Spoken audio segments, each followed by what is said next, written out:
Сонсогчдоо энэ өдрийн мэндийг хүргэе. За аим зэрэг ярилцлагын нэвтрүүлэг маань эхэлж байна. За манай өнөөдрийн зочноор хангаа сайхан гэж за нислэгийн цаг уурын төвийн эрдэмшилгээний ахлах ажилд урагт оролцож байна. За мөн энэ хүн маань газар зүйн ухааны доктор, зохиолч бас мэрэгчлээ ийм хүн байна. Тэгэхээр танд энэ өдрийн мэндийг хүргэе.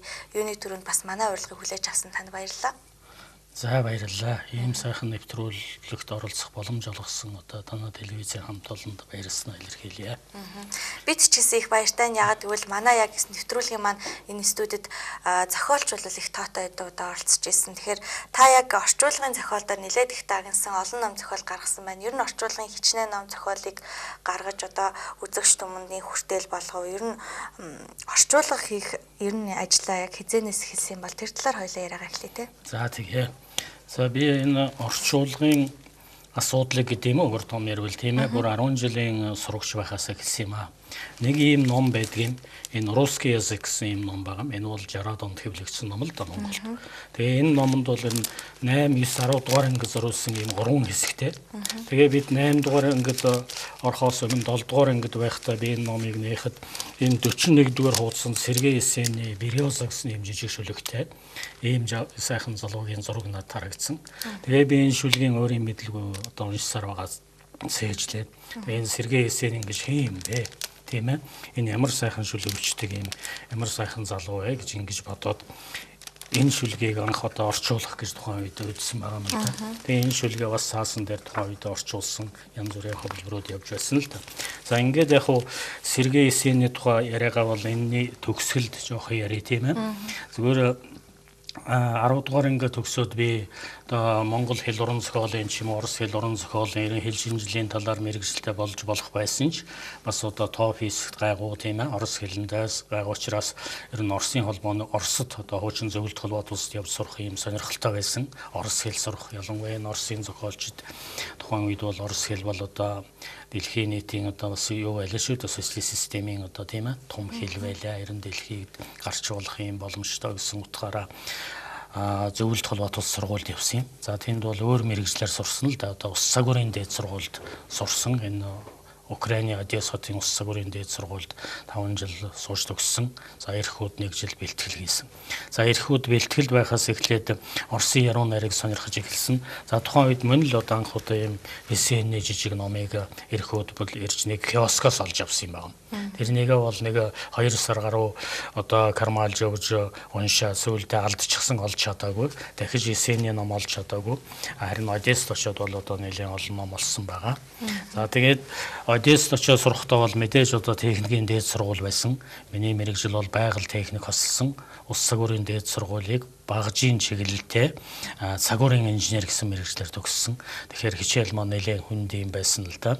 Тийм учраас бол тэр үед бас одоо яг хуу орчуулга хийх юм ном за ном бол уншиж байсан орчуулга хийх юм тийм зав бол бага байсан л да. За харин 3 дугаар курст ороод нэлээд идэвхтэй ажиллаж Оросын зохиолчдыг одоо Шолхов, Шүкшин тийм ээ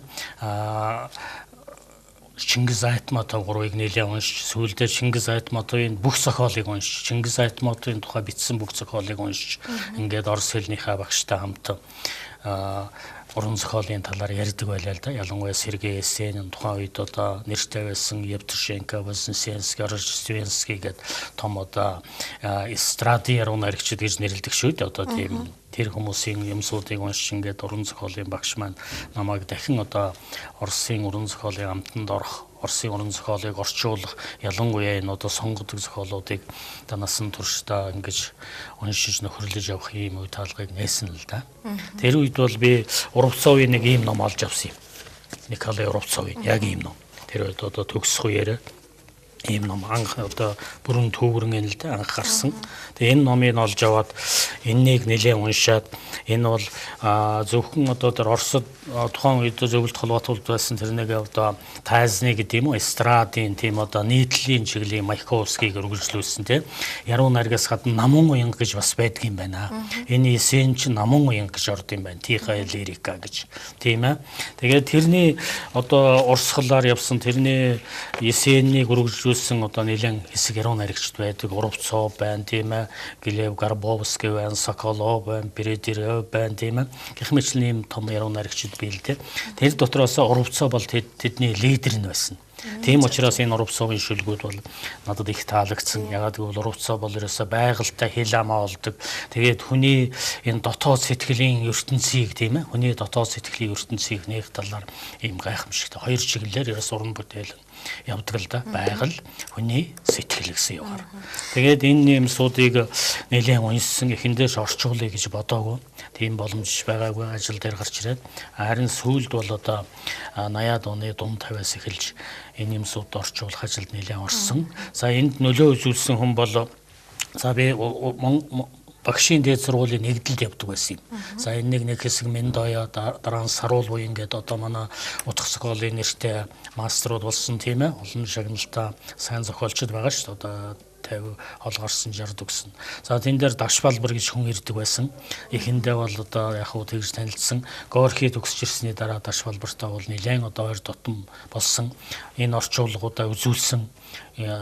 Тэгсэн харин утга зохиол сонь тавьж ирсэн бүр. Даш Балбарч одоо их зоригтой тийм ээ. Горхийн нэрмжид утга зохиолын дээд сургууль төгсөж ирээд манай бүхэл бүтэн яруу найргийн нэг үеийг гаргаж ирсэн шүү дээ. Одоо энэ холон тийм ээ. Тэргүүтээ хүмүүсүүдийг дараа нь орчуулгын юуг бол бас одоо их дэмжсэн. За энэ дээр Мэргэн гэдэг одоо манай нэртэй орчуулагч байна. Аавнаас одоо Монголын уран зохиолын том орчуулагч Асватар гэдэг том эрдэмтэн байсан тийм ээ. Тэгээ энэ хүмүүс бол надад ямар нэг хэмжээгээр нөлөө үзүүлсэн.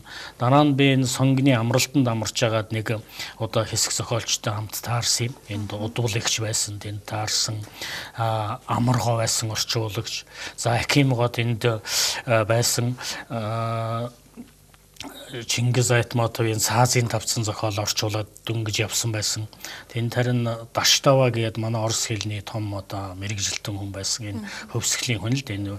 Энэ хөдөөжих намын дээд сургуулиар орос хэлний багш хийдэг байсан байхад багш хийдэг танхимын эрхлэгч хийдэг байсан. Өөрөөр хэлбэл манай орчуулга судалдаг, өөрөө орчуулга хийдэг ийм ундаг хүн байсан. Олон хүн ер нь танд их тус тийм үзүүлсэн. Тийм үзүүлсэн. Тэгээд тэр хүнд амралтанд нэг өрөөнд хамт байхдаа би орчуулгын зарим юм үзүүлсэн юм. Тэгсэн тэр хүн надад хэлсэн. Даш Балбарч хэлж байсан. Энэ орчуулгыг бол зүрхээрээ хийх, тархиараа хийх гэж хоёр юм байх шиг байна. Чинийх зүрхний талд их ойрхон байна. Тийм учраас чи орос хэлээ бол одоо улам сайн үзэх хэрэгтэй. Тэгээ энд бол одоо яруу найргийн орчуулга хийх боломж одоо байх шиг байна.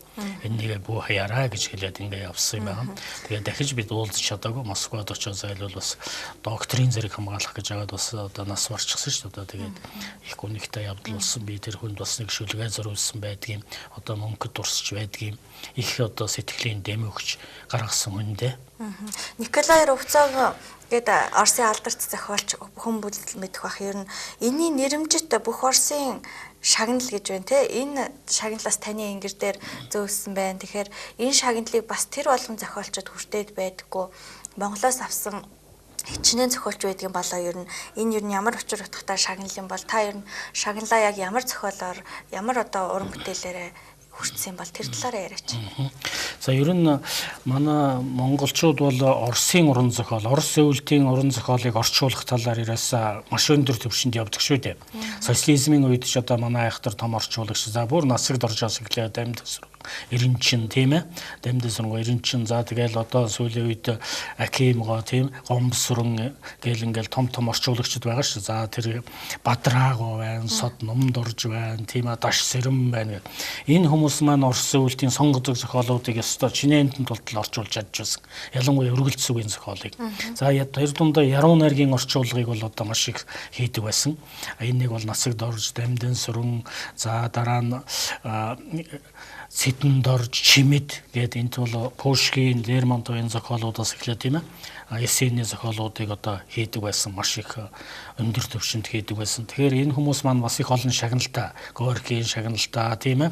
Янз бүрийн шагнал авсан хүмүүс байгаа.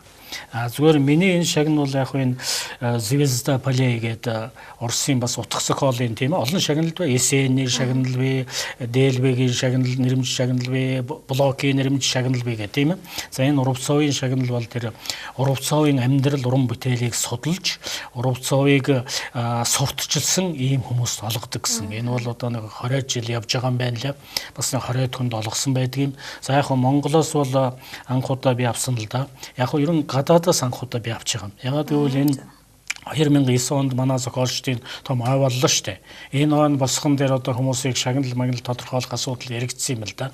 Манай би чөлөө зохиолчдын холбоонд харьяалагддаг. Нөгөө зохиолчтой хорооч байгаа энэ адилхан л нэг бүгд зохиолчд сонин дундаа гарч яадаг бүх юм хэвлэгч байдаг. Тийм учраас зүгээр хоёр тусдаа байгаа болохоос зохиолчд бол адилхан. Ялангуяа утгасгоо сонинд бол миний юм бол байнга л гарч байдаг. Нөгөө сонинд байдаг. Манай сонинд гардаг. Тэгээд энд ярьж байгаад энэ Бүрээдийн Эрдэмтэн яруу найрагч Баяр Дугааруугаа бэртнээс таньдаг юм л да.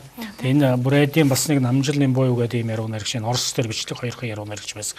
Энэ юмсуудыг хийгээд яваад байсан чи харин Бүрээдийнхэн тэр Баяр Дугааруу надад санал болгосон юм. Бас халимгийн зохиолч санал болгож байсан. Гэхдээ таныг энд нэг шагнал тодорхойлчих юмсан гэд. Тэгээд энэ яваад байсан чинь сүүлдээ над зөвлөсөн л да. Гэхдээ энэ одоо Монгол туурахтнууд тийм ээ дотороо шагнал авч өгч болох юм шиг байна. Таныг энэ юунд энэ Оросын нэгэнт Уравцов Есенийг орчуулсан тул Уравцовын шагналд одоо тодорхойлох нь зүйтэй байна гэсэн саналыг хэлсэн юм. Тэгээд чөлөө зохиолчдын хороонд энэ санал очихоор зөргөө даваа тэгье. Тэгээд тодорхойлсон. Тэгээд 9 онд явсан л да. Тэгээд л алга болчихсон чимээгүй. Тодорхойлт яваал тийм ээ. Москвагийн зохиолчдын хороо, Волгодын зохиолчдын хороонд хоёр газар руу энэ юмсууд материал явуулсан. За тэгээд алга болчихсон. За Уравцовыг бол би Монголын 10 гаруй сэтгүүл сонин сэтгүүл гаргасан юм байна. За энэ намун янга яруу найргийн од гэдэг тийм ээ хагас 100 жил хилээс яруу найрагч гэдэг. За энэ одоо сайхан сэтгэлийн яруу найрагч гэдэг тийм ээ. Гэх мэт энэ одоо Монцо мегийн одоо Новости Монголын сонин байна. Энд Оросоор хүртэл бичсэн. Миний өөрийн шүлэг баг орчуулсан тийм. Гэх мэт ингээд 10 гаруй сонинд бичсэн. За тэгээ Оросын бас өөрийнх нь тэр утга зохиол урлаг сонин тийм ээ. Сонин бас гаргасан байгаа Уравцовын тухай. Хоёр чуудаа гаргасан байгаа. Үнэхээр л нэрмжит шагнал тухаар авах ёстой хүний талаар. Тэгээд эцэст нь бол энэ ном гаргасан. Тэгээ энэ номонд оруулахдаа бол зүгээр яг хуу шагнал авах үед ойлгомжтой болсон л да.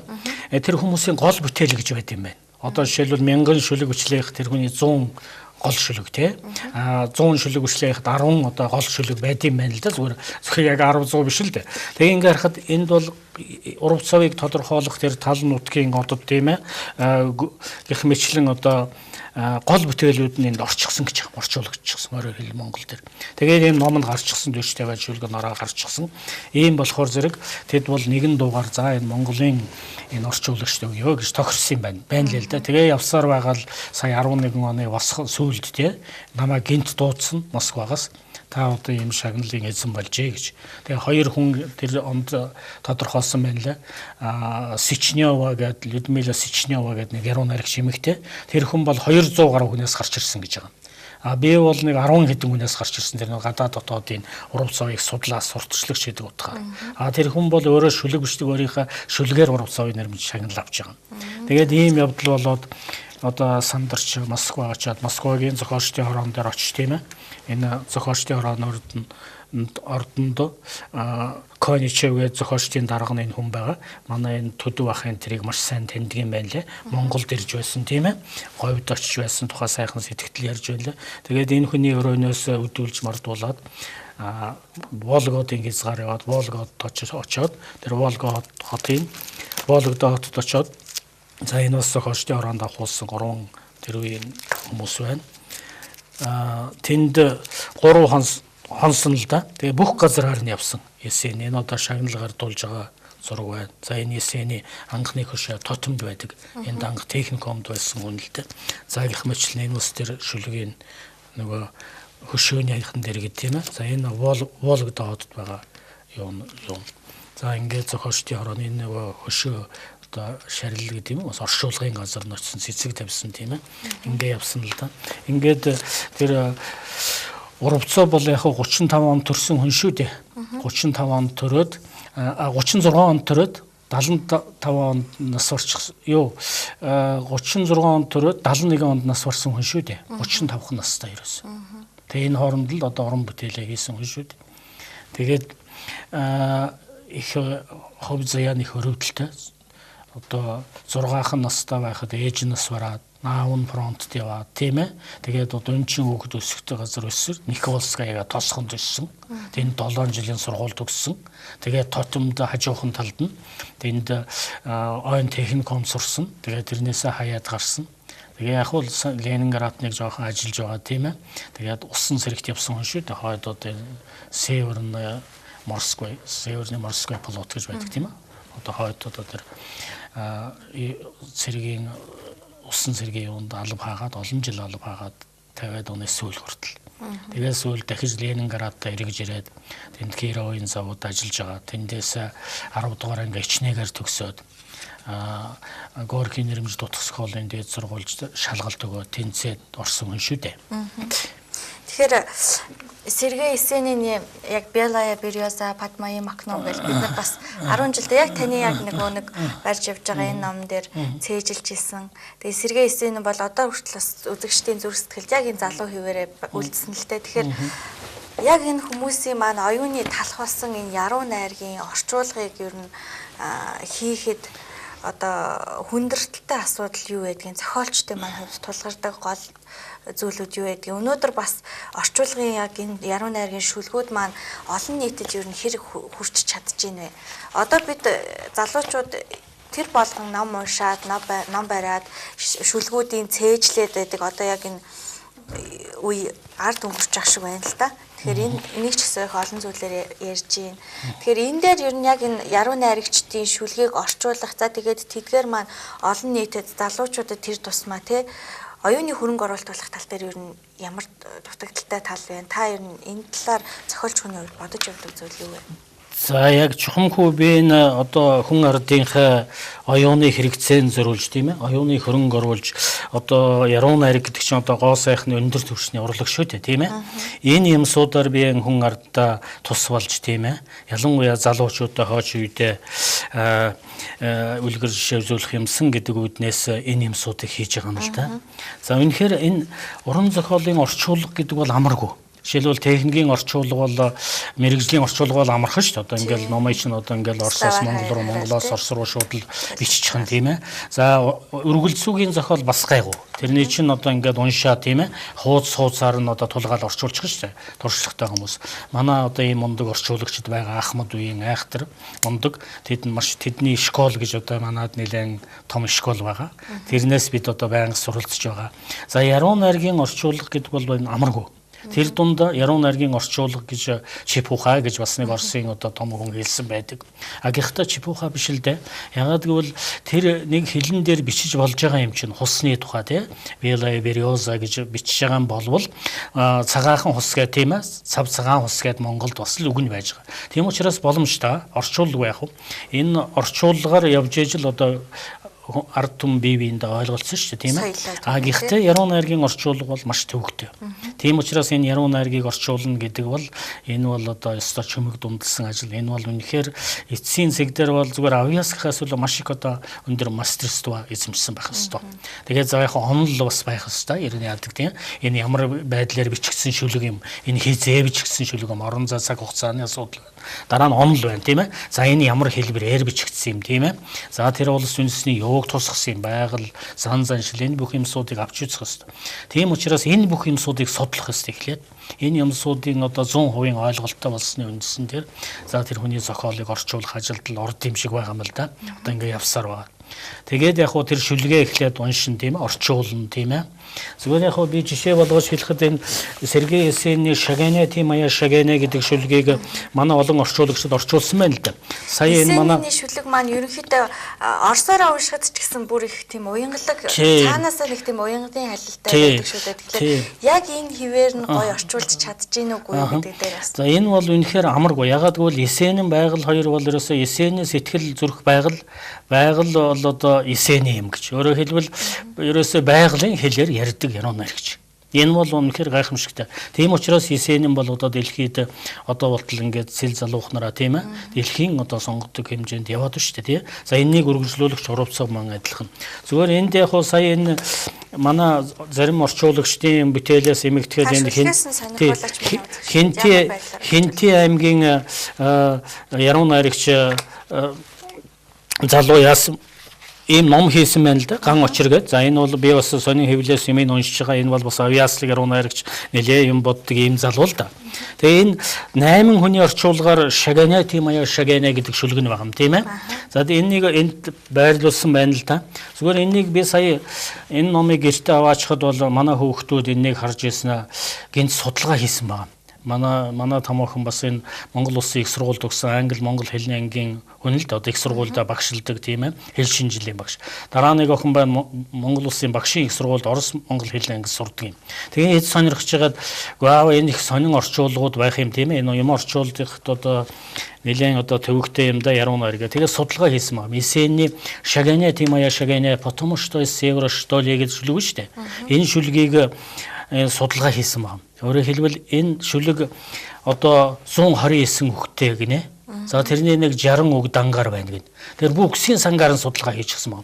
Өөрөөр хэлбэл 60 үг дангаараа гэдэг. Тий, дангаар ерөөсө 129 үгээр энэ шүлэг бичигдсэн байна, тийм ээ. Гэтэл энэ олон үг давтагч байгаа ш. 1 үг 2 3 давтаг. Яг дангаар бол нэг 60 хэдэн үг 60 хэд үг байсан л да. Одоо я не помню. Тийм ээ. Тэгээд тэр 60 үгийг байна шүү дээ, тийм ээ. Үгсийн сангаар ялгасан маа. За гэтэл манай хүмүүс бол одоо яг энэ 8 орчуулагч бол зарим нь 100 60 30 30 үгээр юу 100 гарсан үгээр орчуулсан байгаа юм л да. Өөрөөр хэлбэл их олон илүү хэрэгэлсэн гэсэн үг. За сэдэнд орж байгаа орчуулга гэдэг юм уу тийм ээ. Хүмүүсийн бол одоо нэг 60 70 80 үг дотор одоо хэлбэлсэн тийм ээ. Тэгээд эндээс юу хийж яах вэ зэрэг за ямар ч гэсэн эхлээд энийг нэг юм анзаарах хэрэгтэй байсан. Эсэний шаганы шүлэг нэг цэцгийн хэлбэрээр бичигдсэн гэдэг чинь цэцгийн дэлбэ. Шаганы тимая шаганы потому что севро гэдэг нь потому что дараачийн бадгийн мөр болдог тийм ээ. Яг готово рассказать поле гэдэг нь 3 дахь бадгийн мөр болдог. Гэтэл манай энэ дотор орсон 3 4 яруу найрагч тэрнийг мэдэхгүй анзаарахгүй орчуулчихсан маа. Ерөөсө тэрнийг анзаарахгүй шууд л орчуулчихсан. Нөгөө цэцгийн хэлбэр алдагдсан. За ихэнх нь бол яг тэрнийг барьсан байна. За нэгдүгээр энэ шүлгийн хэлбэр юмсуудыг судлах ёстой. Тэгжээж орчуулна те. Тэгэхгүй бол тэр хүний чинь болохгүй шүү дээ. За тэгээд тэрнийг судалж яасны дараа за тэр онцлогийн яан тийм ээ. За тэр дотор одоо хэлцүүг байна уу, зүүр үг байна уу, одоо гоё одоо тийм ээ. Уран цэцгийн хэллэг байна уу, одоо бүх юмсуудыг ярих ёстой. Тэгжээж эквивалент болохгүй бол тийм ээ. Зүгээр л одоо шууд орчуулна гэж байхгүй л дээ. Тэгээд энэ юмсуудыг орчуулсан дээр үндсэн дээр хийх ёстой. Та яг орчуулгаас нүүжчихгүй. Би бүр яг сонсохоос тестээд байна л да. Яг тэгвэл яг ямар байдлаар орчуулсан юм бол үзэгчдэд маань сонирхол бас байгаа хэрэг. За яг хөө зүгээр энэ би жишээ болгох гэж авчирсан юм л да тийм ээ. За яг хөө орос нь бол бид мэдж байгаа тийм ээ. Шагане тимая шагане потому что я севера что ли я готова рассказать тебе поле про волнистый рож прилуне шагане тимая шагане гэж тийм ээ. За энэ сэдэнд орж байгаа орчуулга байгаа. Энэ нэг Сэдэнд хоёрын хийсэн ном биш үү дээ. Энэ манай яруу найргийн мундаг орчуулагчид ялангуяа Сэдэнд орж байгаа бол энэ орос сөүлтийн яруу найргийн шүлгийг бол орчуулга маш шин шатанд гаргасан.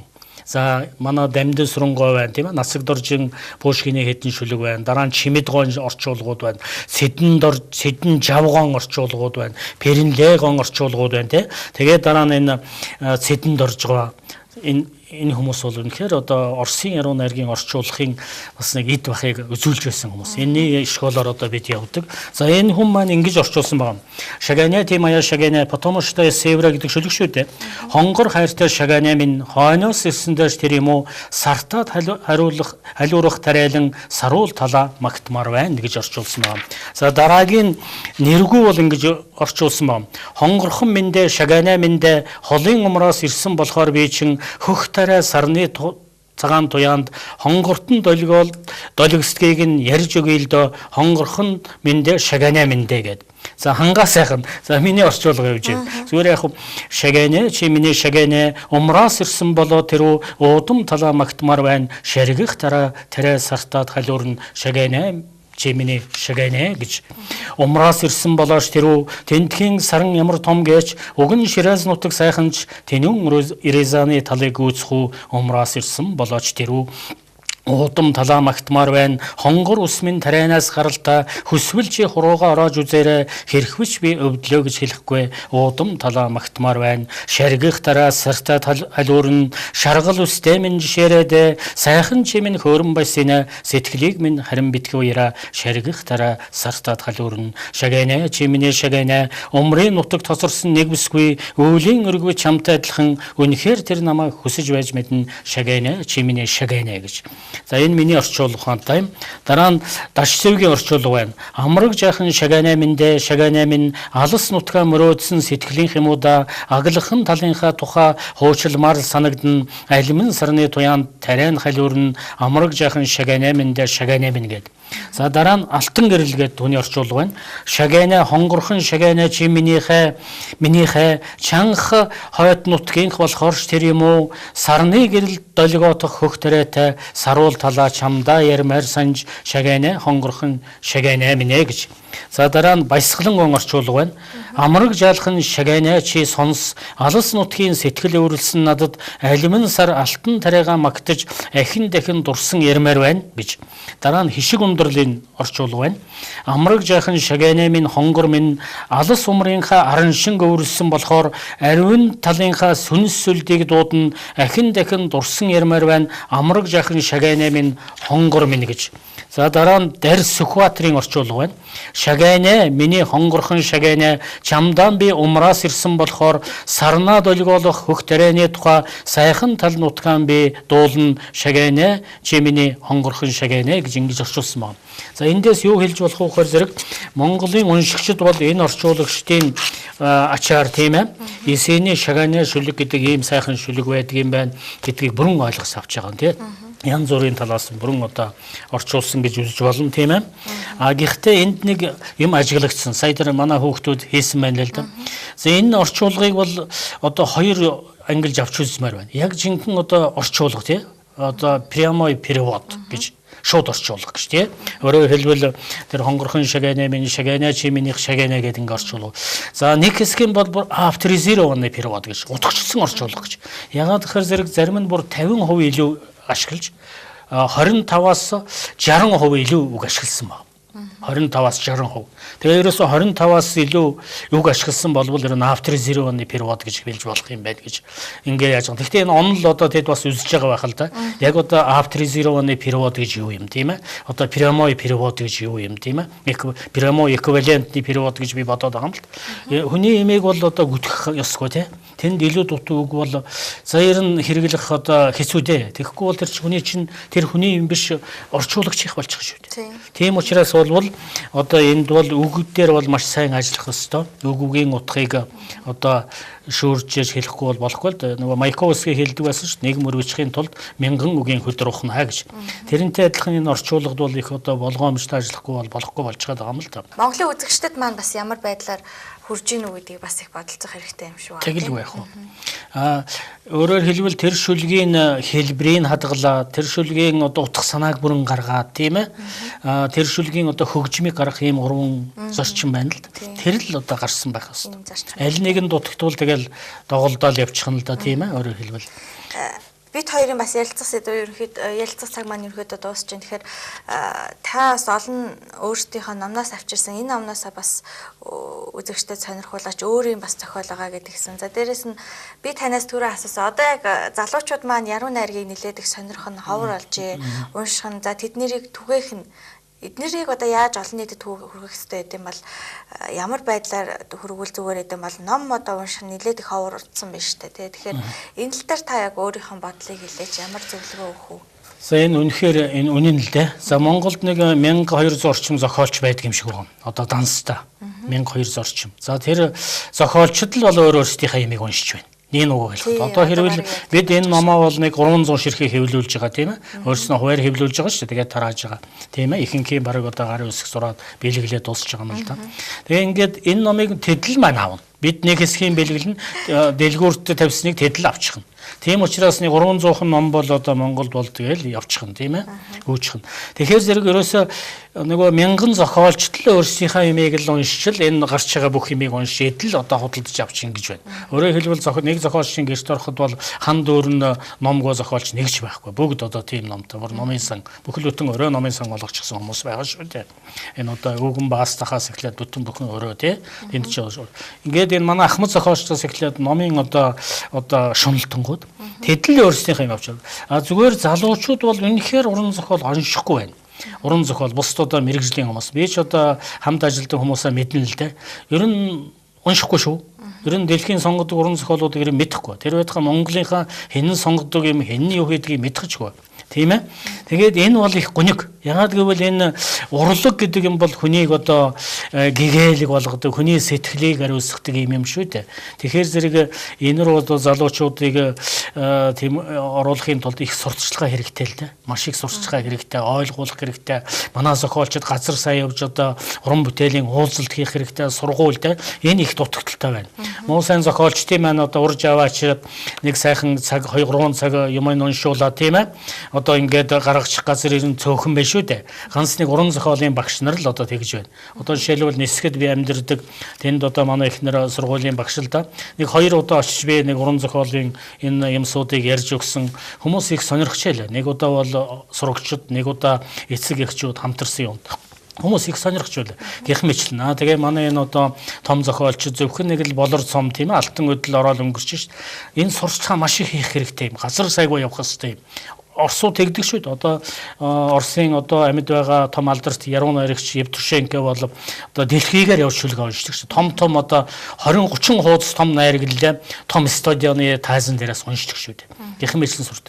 Ингэхэн одоо зөв байна л. Ялангуяа одоо энэ манай том уран зохиолч тийм ээ. Вавгийн Лавг Сүрэн ах тийм ээ. Уран гаах, Содол ах тийм ээ. Бадарч ах гэдэг одоо манай уран зохиолын одоо аваргууд байна шүү дээ. Сүрэнж авах байна тийм ээ. За гэх мэтлэн одоо Ахмад үеэс энэ хүмүүс одоо газар сайгүй явах бол одоо ард түмэн үнэхээр одоо Яруу найргийн амтыг мэдрэх байх гэж. Ийм л арга байна, өөр арга байхгүй. За баярлалаа. Үзэгчдээ тэгэхээр манай нэвтрүүлгийн маань цаг дуусж байна. Тэгээд бидний өнөөдрийн ярилцлагын зочноор бол Хангай сайхан гэж манай газар зүйн ухааны дэд доктор за зохиолч юм хүн оролцлоо. Тэгэхээр танд манай урилгыг хүлээж авсанд баярлалаа. Тэгээд таны бас үгээр өндөрлөе гэж бодож байна л да. Ер нь уран зохиолын амт нь юундаа байдгийг, бал бурмын юундаа байдгийг манай үзэгчдэд бас нэг уриалж нэг зүйлийг хэлэхгүй те. Тэгэхээр сая түрүүний яг яриагаал үргэлжлүүлээ таны яриан дээр дуусгая гэж бодож байна л да. За энэ ерөөсөө хүн гэдэг амьтан энэ дэлхийн ертөнцийн дээр байж байна тийм ээ. Энэ хүн гэдэг амьтан бол оюун ухаанууд хамгийн одоо өндөр тийм ээ. Ухаант амьтан гэж байна шүү тийм ээ. Тэгээд энэ дэлхийн ертөнц гэдэг бол ингээд сансраа сархтаж юм уу төрсөн нутаг байгалийн гоо сайханд очиход бол үнэхээр одоо үлгэрийн шиг гайхамшиг. Тэр үлгэр мүлгэр эн чинь бүгд эндээс төрсөн. Энэ гайхамшигыг зүрх сэтгэлээрээ мэдрэх юмыг бол энэ уран зохиолоос авдаг л да. Уран зохиол урлагаас авдаг. Зураг байна тийм ээ сайхан одоо зурсан зураг. Тийм учраас л өөрөөр хэлбэл энэ урлаг за тэр дундаа уран зохиол тэр дундаа яруу найраг бол сэтгэлийн их жаргал цэнгэл эдлүүлдэг. Хүнийг бүр нэг яаж ихин одоо аргагүй болтол тийм ээ сэтгэлийг бүрэн тайвшруулад тэр яруу найргийн амтанд орсон хүн тийм ээ тэр яруу найргийн сайхныг мэдэрч байгаа хүн бол ерөөсөө ингээ сэтгэл зүрхээрээ бүр бие тайвшраад өөрөө хөөрч байгаа юм шиг болоо тийм ээ бүр өөрөө ингээд байгальд орчиндаа уусаад одоо тэр хальчих шиг санагдд юм л да. За би л бол одоо энэ хүмүүсийн сайхан зохиолчлогийг уншаа тийм мэдрэмж авч тэгээд ерөөсөө тэр стресс гэдэг юм термометэнд бүгд тайлгч байдаг. Гэдэг энэ утгаараа бол энэ урлагийн агуу их ач холбогдол оршно. За энэнийг л мэдрэх хэрэгтэй юм да. За баярлалаа үзэгчдээ амжаараа ярилцлагын нэвтрүүлэг маань танд хүрэлээ. Дараа шинэ зүйтэй эргээд уулзъя. Түр баяртай.